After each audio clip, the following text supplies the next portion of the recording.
ഇപ്പം ഹോഴ്സസിൻ്റെ ഒക്കെ ആണെങ്കിലും സ്കൾപ്ചേഴ്സ് അവർ വുഡ് കൊണ്ട് ഉണ്ടാക്കി വെച്ചിട്ടുണ്ട്. ഞാൻ കുറച്ചും കൂടെ ക്ലോസപ്പിൽ അവിടെ ചെന്നിട്ട് കാണിക്കാം കേട്ടോ. അപ്പം ആ ഇരിക്കുന്ന ആളാണ് നമ്മുടെ എൻജിനീയർ. ഈ കാണുന്നതാണ് കേണൽ ജോൺ പെന്നി ഹുക്ക്. ആളൊരു ബ്രിട്ടീഷ് കേണലാണ്, പ്ലസ് എൻജിനീയറാണ്. ആള് മുല്ലപ്പെരിയാറിൻ്റെ പണി തുടങ്ങിയപ്പം കുറച്ച് ഫണ്ട് നമ്മുടെ സർക്കാർ കൊടുത്തു. പക്ഷേ ഫണ്ട് തികയാഞ്ഞുകൊണ്ട് സർക്കാർ എന്ത് ചെയ്തു, ആ ഒരു ഇത് ക്യാൻസൽ ചെയ്തത് ആൾക്ക് ഭയങ്കര വിഷമമായി. ബിക്കോസ് ജനങ്ങൾ അനുഭവിക്കുന്ന ദുരിതത്തെപ്പറ്റി നന്നായിട്ട് അറിയാവുന്നൊരു എഞ്ചിനീയറായി. അപ്പോൾ പുള്ളി എന്ത് ചെയ്തു, തിരിച്ച് പുള്ളിയുടെ നാട്ട് ഇംഗ്ലണ്ടിൽ പോയിട്ട് അവിടെ പുള്ളിയുടെ സ്വത്ത് എല്ലാം വിറ്റിട്ട് ക്യാഷ് എടുത്ത് ആ ക്യാഷ് കൊണ്ട് ഇവിടെ വന്നിട്ടാണ് മുല്ലപ്പെരിയാർ ഡാം ഓൺ എക്സ്പെൻസിന് പണിതു എന്നാണ് പറയുന്നത്.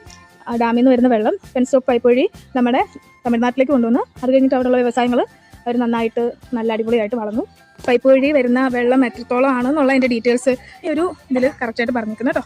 അങ്ങനെ മുന്തിരിപ്പാടം കണ്ടു, മുല്ലപ്പെരിയാറിന്റെ ഹിസ്റ്ററിയും കണ്ടിട്ട് ഞങ്ങൾ ആ മുന്തിരിപ്പാടത്തോട് ടാറ്റാ ബൈബി പറഞ്ഞു.